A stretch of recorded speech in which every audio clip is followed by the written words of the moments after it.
মৰমৰ ছাত্ৰ-ছাত্ৰীসকল তোমালোক সকলোকে আমাৰ এই চেনেলটোলৈ পুনৰবাৰ স্বাগতম জনাইছোঁ। বহুতো ছাত্ৰ-ছাত্ৰীয়ে কমেণ্ট কৰি সুধি আছিলে যে প্ৰতিভা সন্ধানী পৰীক্ষা যিখন কুৱেশ্যন পেপাৰ আছিলে এই কুৱেশ্যন পেপাৰখনৰ আনচাৰখিনি কৰি দিব লাগে। গতিকে মই তোমালোকক ক্লাছ 9ৰ কুৱেশ্যন পেপাৰখনৰ আনচাৰখিনি কৰি দিবলৈ চেষ্টা কৰিছোঁ। তোমালোকে ভিডিঅ'টি শেষলৈকে চাবা আৰু পৰীক্ষা তোমালোকৰ কেনে হৈছে বা কিমান নম্বৰ তোমালোকে পাবা কমেণ্ট ছেকশ্যনত জনাবলৈ নাপাহৰিবা। ইয়াতে চোৱা প্ৰথমতে দিয়া আছিল কুৱেশ্যন পেপাৰখনত যে ইচ কুৱেশ্যন কেৰিজ 1 মাৰ্ক। প্ৰত্যেকটো কুৱেশ্যনতে 1 নম্বৰ গৈ দিছিলে। নেক্সট দিছে যে চুজ দ্য কাৰেক্ট অপশ্যন আৰু প্ৰত্যেকটো প্ৰশ্নতে তোমালোকে যদি ভালদৰে চোৱা 4টাকৈ অপশ্যন তোমালোকে দেখিবলৈ পাবা। ইয়াৰে পৰা যিটো কাৰেক্ট অপশ্যন সেইটো আমাক বাছি উলিয়াবলৈ দিছিলে। ঠিক আছে, প্ৰথম যিটো প্ৰশ্ন আছিল এইটো তোমালোকে চোৱাচোন 1 নম্বৰটো the patient is serious still he has ডেছ হোপ ফৰ ৰিকভাৰী। ইয়াতে আমাক এই যিখিনি খালী ঠাই আছে এই খালী ঠাইখিনিত মাছ হ'ব, লিটল হ'ব, এ লিটল হ'ব নে দা লিটল হ'ব আমাক সুধিছে। গতিকে কুৱেশ্যন নম্বৰ 1ৰ কাৰেক্ট যিটো আনচাৰ কাৰেক্ট আনচাৰটো হ'ব option number C the little. Next প্ৰশ্নটো চোৱা 2 number dash ox we bought yesterday is black in colour. ইয়াতে অপশ্যন দিছিলে এন, এ, চাম আৰু দা। এই অপশ্যনকেইটাৰ ভিতৰত কাৰেক্ট এনচাৰ হ'ব option number D2 the. Next হোৱা 3 নম্বৰ প্ৰশ্ন happiness conscious dash speaking the truth. এতিয়া অপশ্যনবিলাক দিছিলে ইন, অফ, অন আৰু উইথ। ইয়াতে ইন হ'ব কাৰেক্ট এনচাৰ, ইন। ঠিক আছে, অপশ্যন এ হ'ব কাৰেক্ট এনচাৰ। নেক্সট তোমালোকে চোৱা question number 4 the dog swim dash the river. ইয়াতে অপশ্যনবোৰৰ ভিতৰত কাৰেক্ট অপশ্যনটো হ'ব option number B across the dog swam across the river. Next চোৱা 5 নম্বৰ প্ৰশ্নটো। 5 নম্বৰ প্ৰশ্নটো দিছিলে আমাক যে where you have been I dash 6 months. ইয়াতে অপশ্যন আছিলে কলছ, কল, হেজ কল্ড আৰু কল্ড। ইয়াতে হ'ব কল্ড, পাষ্ট টেন্সত হ'ব কল্ড। অপশ্যন নম্বৰ ডি হ'ব এই কুৱেশ্যনটোৰ কাৰেক্ট এনচাৰ কল্ড।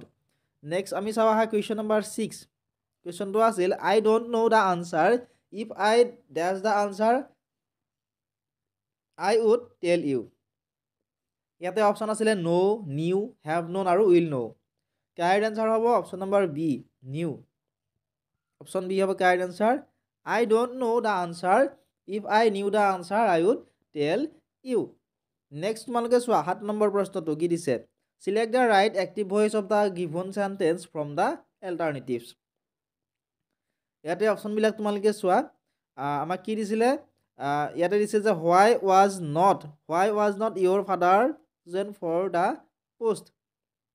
আমাক কি কৈছে right active voice of the given sentence from the alternatives. Right active ভইচটো হ'ব option number C why did not they choose your father for the post. Next প্ৰশ্ন চোৱা 8 number select the correct passive voice from of the given sentence from the alternatives. ইয়াতে দিছিলে যে the flower smells sweet. Correct passive voice ফ্ৰমটো সুধিছে, গতিকে option number A হ'ব correct answer the flower is sweet when it is smelled. Next হোৱা 9 number কুৱেশ্যনটো select the correct indirect form of narration of the given sentence from the alternatives given below'. My mother said don't tell a lie. আমাক কৈছে correct indirect form of narration of the given sentence. গতিকে option D হ'ব correct answer my father forbade me not to টেল a lie. Question number 10 টো চোৱা select the correct direct form of narration of the given sentence from the alternatives given below'. The boy said that he had been born in 2010। ইয়াতে কি কৈছে direct form of narration সুধিছে, গতিকে option B হ'ব correct answer the boy said I was born in 2010। Next question চোৱা 11 number nobody came to help him dash. ইয়াতে option আছিলে was not, anybody, did they, did not they আৰু were they. অপশ্যনকেইটাৰ ভিতৰত correct answer হ'ব option number B nobody came to help him did they. Next হোৱা 12 number select the correct positive degree of the given sentence Pathan bowls faster than Imran.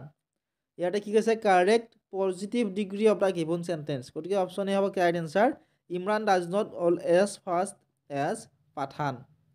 Next question চোৱা 13 number the home of royal people is called dash. The home of royal people is called এইটো হ'ব palace option number C হ'ব এই প্ৰশ্নটোৰ শুদ্ধ উত্তৰ next হয় question number 14 identify the correct sentence identify কৰিব দিছে গতিকে অপশ্যন বি হ'ব correct answer he has fewer books than I have 15 নম্বৰত দিছিল fill in the blank with correct analogy petal যদি ফ্লাৱাৰ হয়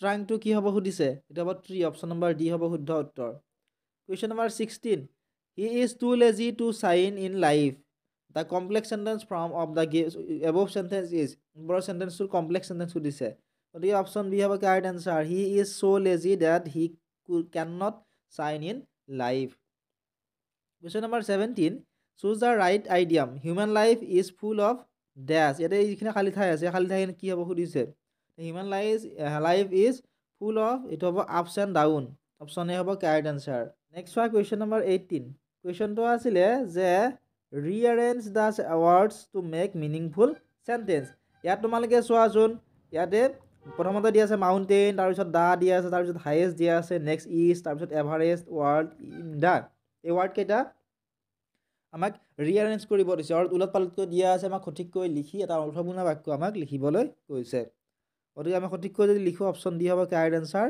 Everest is the highest mountain in the world next হয় 19 number প্ৰশ্নটো sentence 1 C plays neither carrom nor badminton sentence number 2ত কি দিছে চোৱা C neither plays carrom nor badminton তাৰপিছত দিছে read the above sentence and write the correct answer ওপৰৰ চেণ্টেন্সকেইটা পঢ়িব দিছে আৰু কাৰেক্ট আনচাৰটো লিখিব দিছে ইয়াতে থকা চেণ্টেন্স যিটো 1 আছে এইটো হৈছে ইনকাৰেক্ট আৰু চেণ্টেন্স 2টো কাৰেক্ট হয় গতিকে অপশ্যন বি হ'ব কাৰেক্ট এনচাৰ নেক্সট হয় কুৱেশ্যন নম্বৰ 20 কুৱেশ্যনটো আছিলে fill in the blanks with correct word our dash is a man of strict dash ইয়াত হ'ব our principal is a man of strict principle